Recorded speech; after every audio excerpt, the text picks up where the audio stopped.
What's up guys, Winter Kills here, welcome back to a brand new deck profile. So today we've got a True Draco deck profile. I haven't done a True Draco deck profile, and if I haven't, it's been a while.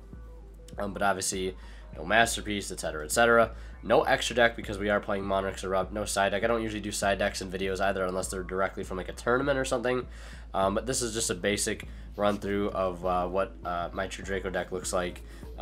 It's actually my brother's, but I've played it at a couple tournaments and I've been able to put some input into it as well. So this deck is actually surprisingly still very good, even without Masterpiece, because they have given us the triple Ignis and Dynamite Knight back. But yeah, so we have triple Majesty Maiden here to start things off. Basically, she searches your monsters, comes out at 2300 or 26 if you've got that diagram up, you know. Then we have triple Ignis. He either plays a spell or adds a spell from deck to hand, which I actually didn't even know that it played a spell from deck to hand. It's sort of like the spell version of Dynamite Knuckle, but this card is very good. You still want to play him at 3. You want to pretty much max out on all the True Draco monsters currently. And last but not least, Dynamite Knight. The bread and butter of the deck right now currently, it's just play a trap from deck, get that Apocalypse, get that True King's Return. It's so very good. 2800 attack under diagram. It's easily, obviously, the best True Draco in the deck right now. But that's it for True Dracos.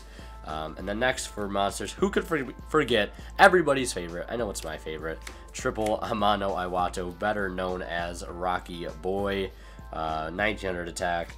Cannot be special summoned, and then monsters can activate their effects except spirit monsters, and then he returns the hand at the end phase. So this guy is a menace indeed. But no hand traps in this deck, and that's it for the monsters actually. No hand traps because you are playing Demise. You don't want to lose Droll and Lockbirds, Ash Blossoms to Demise. It's just kind of pointless. You kind of rely on your traps to do the real work in countering your opponent for the most part in this deck, as people may know already. Triple Dragonic Diagram next. Basically, we all know what this card does. You got to play it at 3. Next, we have triple True Draco Heritage. It's a pot of greed if you can play it right. Gets you an extra normal summon, very good. And obviously they pop spells and traps when they die. Same thing with Disciples. This is you're basically a built-in Daigusto Emerald, because why not have a built-in Daigusto Emerald? It's very cool.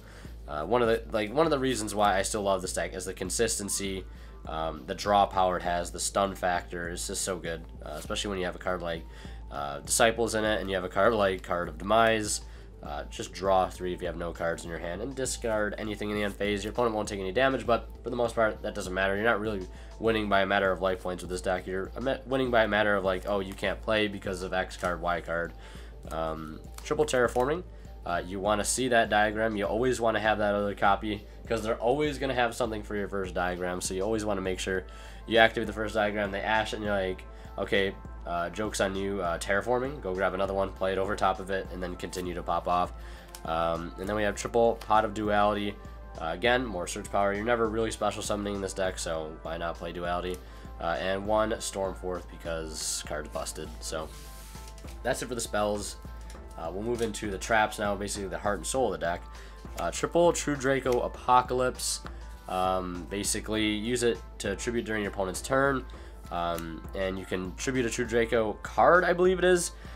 True Draco or True King card, True King card you control to have pretty much all monsters your opponent controls have their attack.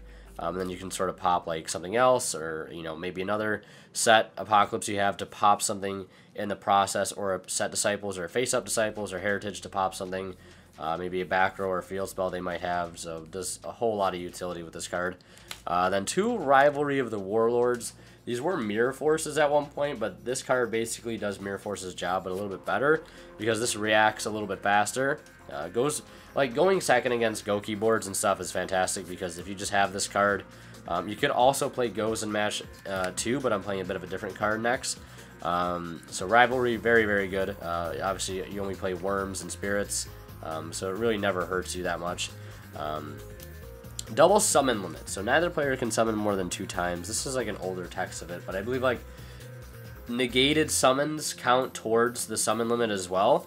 I think that's one thing that the new text says, but like this card going first against some decks like Trickstars or Goki, like, they just can't play under this thing. And then if it ever hinders you, you can distribute it away, which is the one thing I love about this deck. You can play all these floodgates, and then if they're starting to like hinder you in any way, you can distribute them away. And then we have for our 1-up traps, Imperial, True King's Return.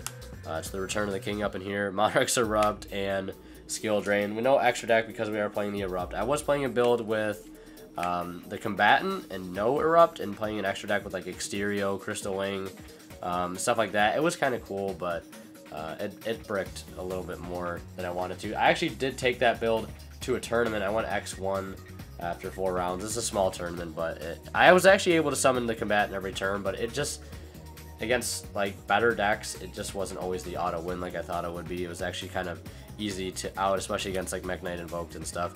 But yeah, that's it for the traps, and that's it for the main deck as well as the deck profile. So kind of a short deck profile, but I've been meaning to get this deck profile out to you guys for quite some time. Haven't really gotten around to do it, but seeing as that I'm about to be on vacation for the next like 10 to 12 days or so, got to get a lot of videos recorded so I can have stuff going up for you guys while I'm gone. And this is going to be one of those videos. So I hope you guys enjoyed. Leave a like if you did. And as always, Winter Kills signing out. We'll see you guys in the next one.